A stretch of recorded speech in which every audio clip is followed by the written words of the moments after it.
الحمد للہ کفا وسلام علی عبادہ الذین اصطفى اما بعد قال اللہ تبارک وتعالی فی کلامہ المجید والفرقان الحمید بعد اعوذ باللہ من الشیطان الرجیم بسم اللہ الرحمن الرحیم انما یتقبل اللہ من المتقین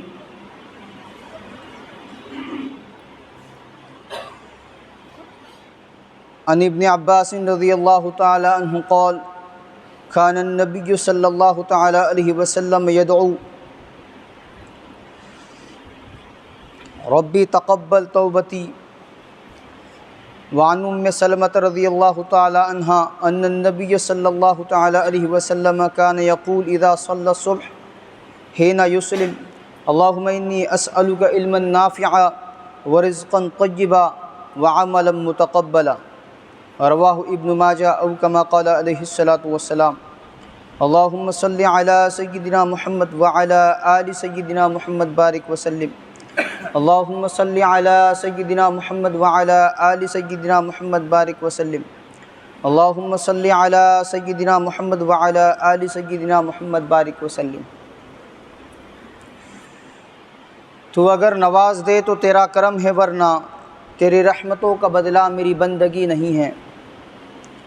معزز سامعین کرام، ملت اسلامیہ کے عزیز نوجوانوں، بزرگان ملت، جتنے کچھ نیک اعمال کی توفیق، بھلے کام کرنے کی توفیق اللہ تبارک و تعالیٰ کی جانب سے مل رہی ہے، اس پر اترانا نہیں چاہیے، اکڑنا نہیں چاہیے، شیخی بھگارنا نہیں چاہیے، اپنے کو بڑا نہیں سمجھنا چاہیے، اللہ کا فضل سمجھنا چاہیے، اللہ کا کرم سمجھنا چاہیے، اللہ کی عنایت سمجھنی چاہیے۔ قبول کرنے پر آتے ہیں تو بظاہر نہ خوبصورت ہو نہ خوبصیرت ہو، ایسی چیز کو بھی قبول فرما لیتے ہیں۔ سیدنا موسیٰ علیہ السلام اپنی زبانی لقنت کی شکایت کر رہے ہیں، رب اشرح لی صدری ویسر لی امری واحلل عقدۃ من لسانی یفقہوا قولی، اور اپنے بھائی سیدنا ہارون علیہ السلام کی بابت اللہ جل جلالہ و من والہ کے حضور یہ فرما رہے ہیں کہ ہوا افصح منی لسانہ، کہ وہ زبان میں مجھ سے زیادہ فصیح ہیں، فصیح اللسان ہیں۔ اس کے باوجود اللہ تبارک و تعالیٰ نے اپنے سے ہم کلامی کے لیے اور کلیم اللہ بنانے کے لیے سیدنا موسیٰ علیہ السلام کا انتخاب فرمایا، وَكَلَّمَ اللَّهُ مُوسَىٰ تَكْلِيمًا۔ تو پسند آنے پر ہے، افصح اللسان ہونے کے باوجود ان کو نہیں چنا، موسیٰ علیہ السلام کو چنا اپنے سے کلام کرنے کے لیے۔ جس پہاڑ پر ہم کلامی ہو رہی ہے، موسیٰ علیہ السلام سے بات چیت ہو رہی ہے، طور پہاڑ وہ دکھنے میں بہت خوبصورت نہیں ہے، لیکن اپنی بات چیت کے لیے اس پہاڑ کو چنا۔ اللہ کے نبی صلی اللہ تعالی علیہ وسلم پر وحی کا نزول ہو رہا ہے، غار حرا میں جس پہاڑ پر نزول ہو رہا ہے وہ پہاڑ بہت خوشنما، بہت خوبصورت نہیں ہے، لیکن بھاگ گیا، اچھا لگا۔ احد پہاڑ جس کی بابت نبی اکرم صلی اللہ تعالی علیہ وسلم ارشاد فرما رہے ہیں، احد یحبنا ونحبہ، احد پہاڑ کو ہم سے محبت ہے اور ہم اس سے محبت کرتے ہیں، لیکن آپ اس پہاڑ کو دیکھیے، بہت خوبصورت دکھنے میں نہیں دکھتا، لیکن بھاگ گیا، اچھا لگ گیا۔ جہاں ناموری آتی ہے، دکھاوا آتا ہے، شہرت آتی ہے، پھر دھتکار دیا جاتا ہے۔ اسی کو ابن عطا اسکندری رحمۃ اللہ علیہ اپنی کتاب الحکم نامی کتاب میں تحریر فرماتے ہیں، جن کے بارے میں حضرت پیر ذوالفقار نقشبندی فرما رہے ہیں کہ وہ ہمارے زمانے کے لقمان حکیم ہیں۔ ایسے حکمت بھری باتیں انہوں نے الحکم نامی کتاب میں لکھی ہیں. اس کتاب میں تحریر فرماتے ہیں ربما فتح لک باب الطاعہ وما فتح لک باب القبول. ممکن ہے تیرے لیے اطاعت کے دروازے کھول دیے جائیں لیکن تیرے لیے قبولیت کے دروازے نہ کھلنے پائیں. نیک اعمال کی توفیق مل جانا قبولیت کی علامت نہیں ہوتی. اللہ اگر قبول کر لے وہ اس کا فضل ہے. انہی جملوں کو حضرت مولانا محمد عمر صاحب پالنپوری رحمۃ اللہ علیہ 27/2/1985 صبح 10:30 بجے آپ نے یہ تحریر قلم بند فرمائی ہے جس میں آپ تحریر فرماتے ہیں دین کا کام اصل نہیں، دین کا کام کرنا ایسے کہ اللہ راضی ہو جائے یہ اصل ہے. مشہور ہو جانا مقبول ہونے کی علامت نہیں ہے. ایک آدمی بہت پاپولر بن گیا، بہت مشہور ہو گیا، مقبول نہیں ہے. بعض مرتبہ ایسے ہوتا ہے کہ آدمی اللہ کے یہاں مقبول نہیں ہوتا لیکن اس سے کام اچھی طرح ہو جاتا ہے. تو یہ ڈرتے رہنا کہ اللہ کے یہاں میرا یہ عمل قبول بھی ہو رہا کہ نہیں، اس کی فکر کرتے رہنا، ڈرتے رہنا، اللہ سے مانگتے رہنا.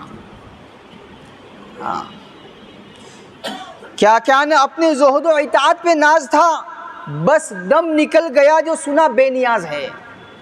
اللہ کو ہمارے اعمال کی نہیں پڑی ہے، ہم اپنے اعمال اپنے لیے کر رہے ہیں، ہماری آخرت سنوارنے کے لیے کر رہے ہیں. اللہ کی رضا ہم کو چاہیے، ہمارے اعمال کی غرض اللہ تبارک و تعالیٰ کو نہیں ہے. یہ دھیان میں رہے. ورنہ ہزاروں سال عبادت کرنے کے باوجود، طاؤس الملائکہ کا لقب پانے کے باوجود شیطان مردود قرار دیا گیا اور اس کی بابت کہا گیا. اللہ فرما رہے قول فخرج منها فإنك رجیم.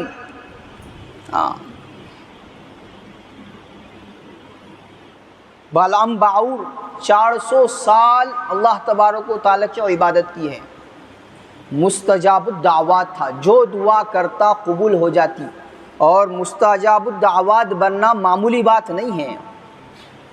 لیکن اس کے باوجود قرآن عظیم الشان میں اللہ تبارک و تعالیٰ اس کی نسبت ارشاد فرما رہے ہیں وَلَوْ شِئْنَا رَفَعْنَاهُ بِهَا وَلَكِنَّهُ أَخْلَدَ إِلَى الْأَرْضِ وَاتَّبَعَ هَوَاهُ فَمَثَلُهُ كَمَثَلِ الْكَلْبِ. 400 سال عبادت کرنے کے بعد نفسانی خواہش کو اپنا متبع بنا لیا، اس کے تابع ہو گیا، خواہشات پر چلنے لگا. اللہ فرما رہے اس کی مثال کتے کی سی ہے. حضرت فرما رہے کہ جی گھبرا جاتا ہے. 400 سال تو اس نے عبادت کی تھی نا، مستجاب الدعوت تھا، اس کے باوجود مردود کر دیا گیا. سارے اعمال پہ پانی پھر گیا خواہشات پر چلنے کی وجہ سے. اس لیے ڈرتے رہنا ہے. جو اعمال کی توفیق ہمیں مل رہی ہے اس توفیق پر اللہ کا شکر، اور مل جانے پر اللہ سے مانگنا کہ اللہ میرے اس عمل کو قبول کر لے. میری حیثیت نہیں کہ میں یہ عمل کر سکوں، میں یہ بھلائی کر سکوں، میں یہ نیک کام کر سکوں، یہ میں بھلا کام کر سکوں، میری حیثیت نہیں ہے. آپ نے توفیق دی، کرنے کی سخت صلاحیت پیدا کی، اب اس کو قبول بھی کر لیجئے.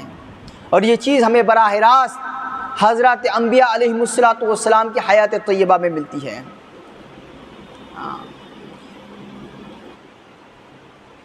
اللہ کے نبی صلی اللہ تعالی علیہ وسلم کی حیات طیبہ میں ملتی ہے. سیدنا ابراہیم علیہ السلام وَإِذْ يَرْفَعُ إِبْرَاهِيمُ الْقَوَاعِدَ مِنَ الْبَيْتِ وَإِسْمَاعِيلُ رَبَّنَا تَقَبَّلْ مِنَّا إِنَّكَ أَنْتَ السَّمِيعُ الْعَلِيمُ. سیدنا ابراہیم علیہ السلام، سیدنا اسماعیل علیہ السلام نے کعبۃ اللہ کی بنیادوں پر تعمیر کی، اور جب تعمیر کر چکے، اللہ کا گھر بنا چکے، تو یہ ناز، یہ کیفیت نہیں آئی ہم نے بنایا، ہم نے تعمیر کی، کعبۃ اللہ کی تعمیر ہمارے ہاتھوں سے ہوئی نہیں. اللہ کے حضور دعا کر رہے ہیں ربنا تقبل منا انک انت السمیع العلیم. پروردگار قبول کر لے ہماری جانب سے اس کو، بے شک تو سننے اور جاننے والا ہے. قبولیت کی دعائیں ہو رہی ہیں.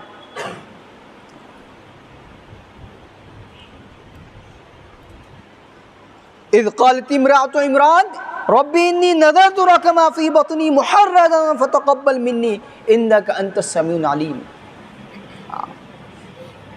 حضرت مریم کی والدہ جب حضرت مریم امید سے ہے دعا کر رہی ہے کہ میرے پیٹ میں جو کچھ ہے میں اس کو تیرے لیے وقف کر دوں گی، اس کو میری طرف سے قبول کر لے، میری اولاد کو میں تیری نظر کر دوں گی، تیرے لیے وقف کر دوں گی، اس میں میرا کوئی کمال نہیں ہوگا، کوئی بہت بڑی چیز مجھ سے نہیں ہوگی، جو کچھ بھی ہوگا اس کو قبول کر لے۔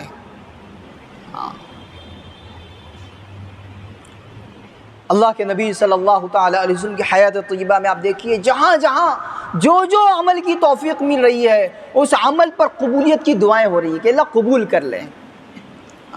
چنانچہ سنن ابی داؤد کی روایت ہے، حدیث نمبر 1510، سیدنا ابن عباس رضی اللہ تعالیٰ عنہما راوی ہیں، روایت فرماتے ہیں کہ اللہ کے نبی صلی اللہ تعالی علیہ وسلم دعا فرماتے ہیں، بہت سارے جملے دعا کے، اس میں سے ایک جملہ ربی تقبل توبتی، اے میرے پروردگار میری توبہ کو قبول کر لے، یہ جو توبہ کی توفیق مل رہی ہے تیری طرف سے مل رہی ہے اس کو قبول کر لے۔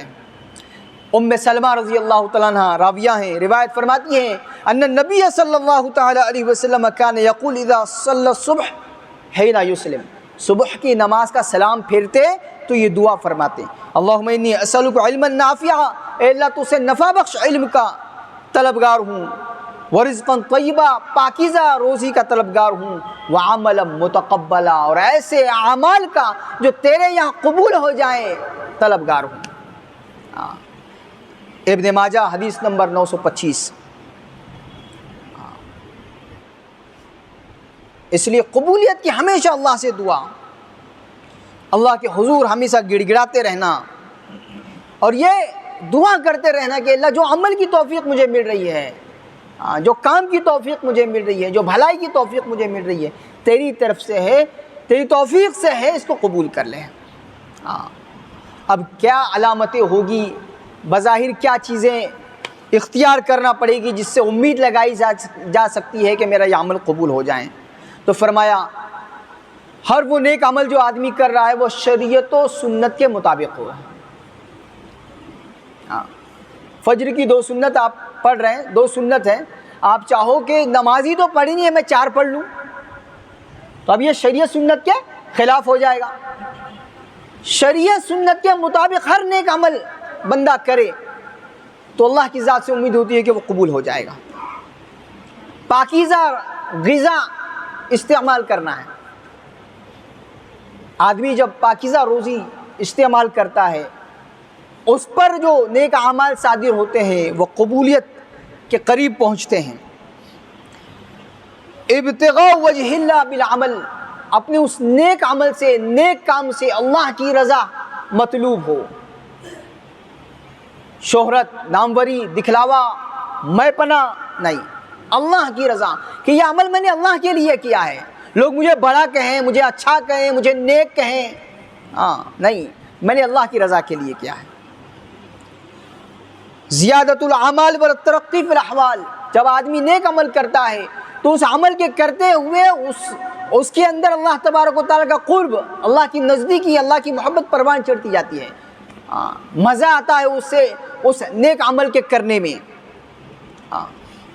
اور جب قبولیت کے آثار ظاہر ہوں گے تو مداومت العمل ہوگا، آدمی اس عمل پر مداومت کرے گا، پابندی سے اس کام کو کرتا رہے گا، یہ قبولیت کی علامت ہے۔ کیا چیزیں اختیار کرنا پڑے گی کہ اللہ کی ذات سے امید لگائی جا سکے کہ عمل قبول ہوں؟ فرمایا دعا، جیسے ہم نے اوپر دیکھا سیدنا ابراہیم علیہ السلام، حضرت مریم کی والدہ، اللہ کے نبی صلی اللہ تعالی علیہ وسلم، سارے کچھ نیک اعمال پر اللہ سے قبولیت کی دعائیں کر رہے ہیں۔ تو دعاؤں کا اہتمام کہ اپنے ہر چھوٹے بڑے نیک عمل کی توفیق پر اللہ سے دعا۔ تقوی، قرآن عظیم الشان میں اللہ تبارک و تعالیٰ ارشاد فرما رہا ہے انما یتقبل اللہ من المتقین، کہ اللہ متقی لوگوں کے، پرہیزگار لوگوں کے اعمال کو قبول فرماتا ہے۔ تو تقوی اختیار کرنا پڑے گا، اور اخلاص، اپنے اس نیک عمل میں اخلاص پیدا کرنا پڑے گا، ہم مخلص بن جائیں، لوگوں سے، دنیا سے بے پرواہ ہو جائیں، اللہ کے لیے محض کرنے والے بن جائیں۔ میرے اندر کچھ تو کوالٹی تھی، کوئی تو بات تھی کہ مجھ سے یہ کام ہو گیا۔ جب اللہ کی رضا ہوگی تو بندہ نہ کرنے سے پہلے دکھاوا کرے گا، نہ کرنے کے بعد۔ بس ہو گیا، اللہ نے مجھ سے یہ کام لے لیا۔ آپ اکابرین کو دیکھیں گے، ساری زندگی گزار لینے کے باوجود ڈرا کرتے تھے، رویا دھویا کرتے تھے۔ حضرت عبداللہ ابن مبارک رحمۃ اللہ علیہ 50,000 طلبہ ان کے سامنے بیٹھ کر علم حدیث حاصل کرتے تھے۔ 50,000 کا مجمع رہتا تھا، اور فرمایا آواز پہنچانے والوں کی تعداد، ہمارے یہاں اگر لائٹ چلی گئی تو مسجد میں آواز پہنچانے والے بہت ہوئے تو 2 سے 3 ہوتے ہیں، لیکن ان کی مجلس میں آواز پہنچانے والوں کی تعداد 1200 نقل کی گئی۔ 1200 لوگ آواز پہنچایا کرتے تھے۔ ہزاروں لوگوں کی زندگی بدلنے کا ذریعہ بنے۔ ان کے ہم عصر ساتھی کہنے لگے، میں نے 10 سال عبداللہ ابن مبارک کے ساتھ گزارے ہیں، میں نے ان کی زندگی میں، صحابہ اور ان کی زندگی میں اس کے علاوہ کوئی فرق نہیں دیکھا کہ صحابہ اکرام نے اللہ کے نبی کو دیکھا ہے صلی اللہ تعالیٰ علیہ وسلم، اور عبداللہ ابن مبارک نہیں دیکھ سکے، باقی کوئی فرق مجھے نظر نہیں آیا۔ اتنے بڑے آدمی جب انتقال کا وقت قریب آیا تو اپنے شاگردوں سے، اپنی اولاد سے کہا کہ مجھے چارپائی سے اٹھا کر زمین پر لٹا دو۔ حکم تھا تو تکمیل میں لٹا دیا۔ جیسے ہی نیچے لٹایا سب کی چیخیں نکل گئی۔ کیا ہوا؟ عبداللہ ابن مبارک اپنی سفید داڑھی کو زمین پر رگڑ رہے ہیں اور کہہ رہے ہیں کہ اللہ میرے بڑھاپے پر رحم کر لیں۔ اپنی پوری زندگی کے اعمال پیش نہیں کیے، اپنی نیکیاں ہزاروں لوگوں کی زندگیوں کو بدلنے کا ذریعہ وہ خود بنے، اس کو پیش نہیں کیا۔ معلوم تھا کہ اللہ بے نیاز ہے، ایک آدھ کمی پر ساری کچھ چیزیں ایک طرف ہو جائے گی۔ اپنے بڑھاپے کو سامنے رکھا کہ اللہ میرے بڑھاپے پر رحم کر۔ ساری زندگی روتے دھوتے گزاری ہے اللہ والوں نے، اکابرین نے، صحابہ اکرام نے۔ پوری رات عبادت کر کے بھی روتے تھے کہ عبادت کا حق ہی ادا نہیں ہوا ہے۔ جیسے اللہ تبارک و تعالیٰ کی بندگی کا حق ہے وہ حق ہی ادا نہیں ہوا ہے۔ مجدد الف ثانی رحمۃ اللہ علیہ فرماتے ہیں کہ ہم چاہے جیسے عبادت کر لیں، لیکن اللہ تبارک و تعالیٰ کی ذات وراء الورا ثم وراء الورا ثم وراء الورا، اس کی شایع نشاط ہماری عبادت ہو ہی نہیں سکتی۔ یہ تو ہماری مثال اس بچے کی سی ہے کہ جس کو اس کے والد نے اسکول میں داخل کرایا، اب وہ جب اسکول سے آتا ہے تو چھوٹا سا بچہ اب دکھاتا ہے کہ دیکھو میں نے یہ ہوم ورک کیا، میں نے یہ پڑھا۔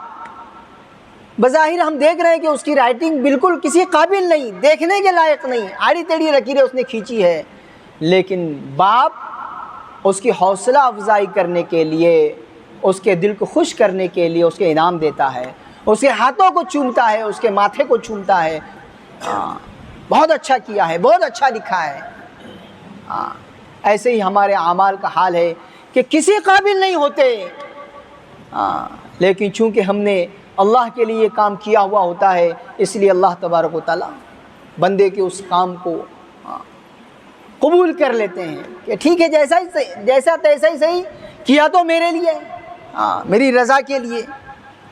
اس لیے ہمیں اللہ تبارک و تعالیٰ کی جانب سے ملنے والے اعمال کی توفیق پر نہ اتراتے ہوئے، نہ اکڑتے ہوئے، نہ شہرت کی تمنا کرتے ہوئے، اخلاص کے ساتھ اپنے کام میں لگتے ہوئے، رو دھو کر اللہ سے مانگتے ہوئے اپنی زندگی گزارنی ہے کہ اللہ جو کچھ بھی اعمال کی توفیق آپ کی طرف سے مل رہی ہے آپ اس کو قبول کر لیجئے اور مجھے مزید نیک اعمال کی توفیق دیجئے۔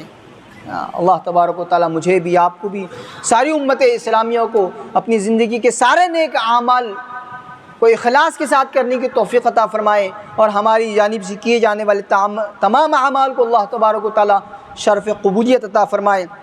وآخر دعوانا الحمد للہ رب العالمین، والصلاة والسلام علی سید الانبیاء والمرسلین صلی اللہ تعالی علیہ وسلم۔